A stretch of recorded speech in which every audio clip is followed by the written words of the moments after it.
لا إله إلا الله لا إله إلا الله. Bismillahirrahmanirrahim.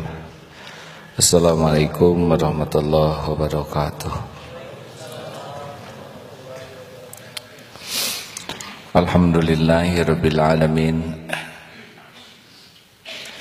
Alhamdulillahilladzi khalaqal mauta wal hayata liyabluwakum ayyukum ahsanu amala wa huwal azizul ghafur. Allahumma shalli ala sayyidina Muhammad wa ala alihi wa ashabihi ajma'in. Semoga Allah yang maha menatap, maha mendengar, yang maha tahu hari-hari yang tersisa bagi kita, mengaruniakan kepada kita kesadaran dan keyakinan bahwa diri ini sepenuhnya dalam genggaman Allah, bahwa hidup mati kita sepenuhnya adalah milik Allah. Hadirin, saya dapat karunia yang tidak ada bandingannya di bulan penuh berkah ini. Walaupun sedih, jadi tidak bisa menyempurnakan saum 30 hari karena ada beberapa hari yang tidak bisa saum. Jadi sakit ini sudah mulai terasa 2 minggu yang lalu dan mulai diperiksakan ke dokter hari Jumat malam, hari Sabtu di opname untuk dicek, karena secara umum hasil laboratorium bagus ya, hanya kolesterol saja yang naik dan asam urat. Tapi sesudah itu kejadian demi kejadian yang dokter sudah memberikan yang terbaik. Hari Kamis ada kejadian yang pernah diceritakan kemarin, shock dan sebagainya.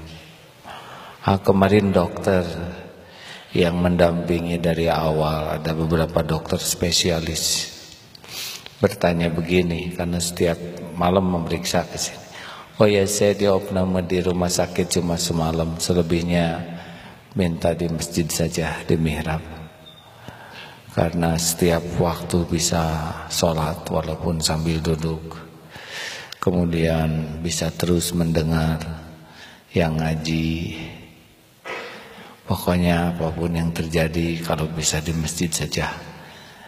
Perlengkapan dilengkapi, karena secara umum tidak sangat membahayakan. Secara umum sakitnya biasa, tapi kelelahan. Tapi ada kejadian yang menarik, ini saya bacakan dari dokter kemarin. AA, boleh saya bertanya? Saya akan melihat Allah mendekatkan AA dengan tanda-tanda yang bisa menyebabkan kematian. Ini 3 hari ini berturut-turut, Kamis, Jumat, 2 hari 1 malam. 1, tekanan darah diastol sampai 120. Ini bisa pecah pembuluh darah jantung. Jadi pernah satu saat tekanan saya tiba-tiba menjadi sangat tinggi, 160, 120. Saya tidak tahu, tapi menurut dokter ini bisa membuat pecah pembuluh darah jantung.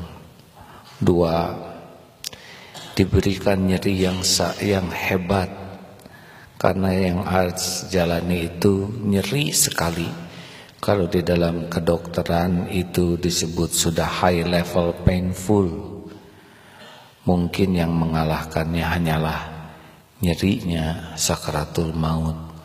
Saya sudah dalam kurung, saya sudah sering melihat itu. Beliau dokter ahli anestesi jantung, jadi setiap waktu mengikuti operasi. Yang ketiga, dibuat hilang kesadaran, karena suatu saat tiba-tiba drop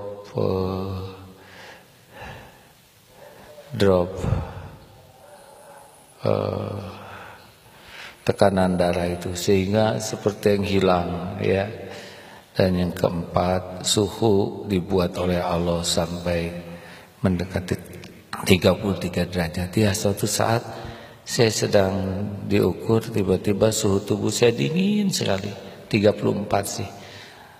Tapi turun sedikit lagi, kata dokter tuh kalau sudah suhu 33 jantung itu, karena 32 derajat saja jantung sudah berat sekali kerjanya.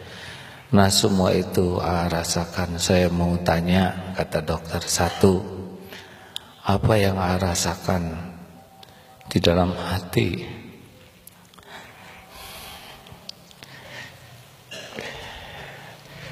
ketika maut itu seperti yang didekatkan oleh Allah.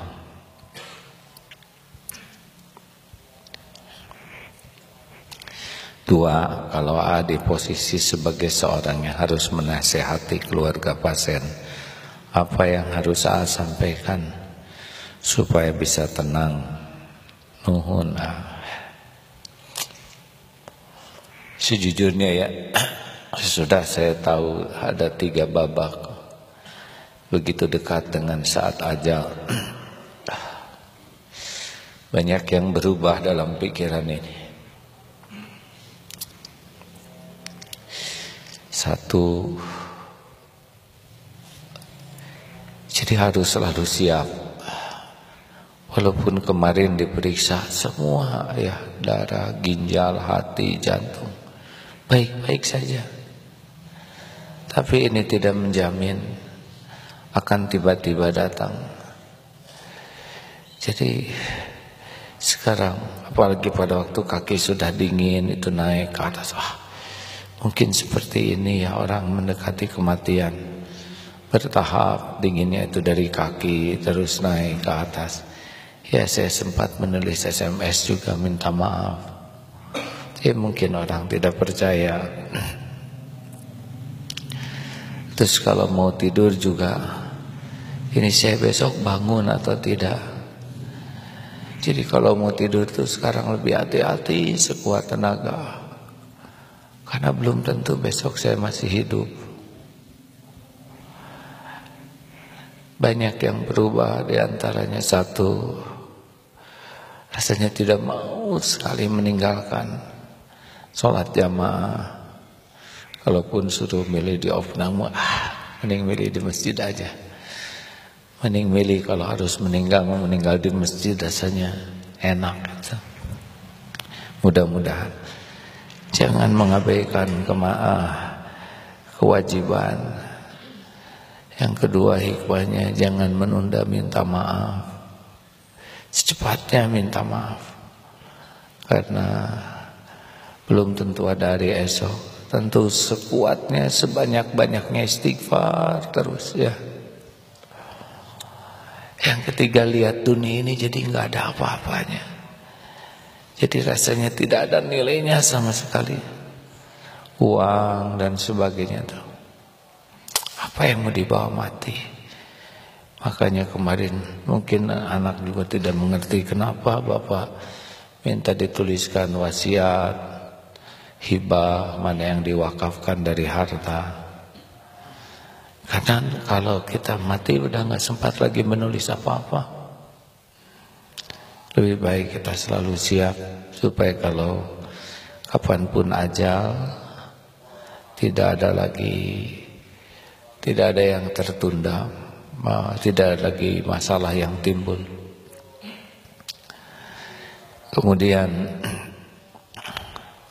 dengan banyak ingat mati, rasanya selain tidak menunda kewajiban, tidak menunda tobat,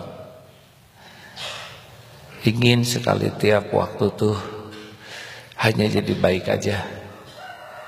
Supaya pas mati, pas mikir baik, prasangka baik, ngomong baik. Rasanya malas aja mau memikirkan, mengatakan sesuatu yang kira-kira hanya bikin su'ul khotimah. Rasanya nggak ada lagi musuh dalam diri ini selain keburukan diri sendiri. Orang mau apa aja lah, ya mungkin itu dia, tapi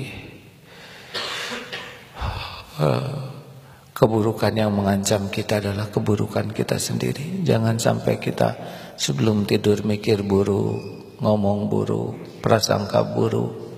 Nanti gimana kita mati lagi buruk-buruk begitu.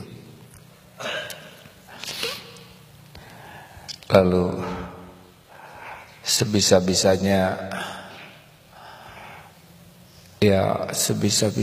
sekuat tenaga, kalau ada kesempatan beramal aja. Dan kalau udah mati mah udah nggak punya lagi waktu beramal. Ini jadi ingat mati itu benar-benar nasihat yang luar biasa, hadirin. Sangat berubah gitu mikirin dunia, mikirin apa tuh. Karena kalau orang udah didekatkan dengan saat seperti itu, jadi tidak ada lagi yang dipikir selain ingin bisa selamat saja.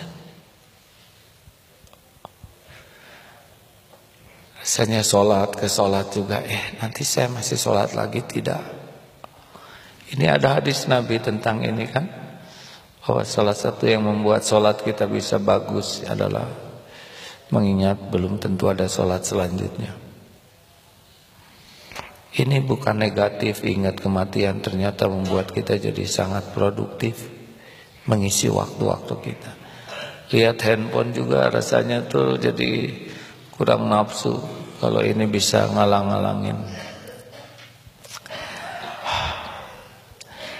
Ya, ngabiskan kepenasaran, kemarin diambil darah, dicek semua, dan hasilnya bagus itu. Kata dokter ini bagus, jantung bagus, ginjal bagus.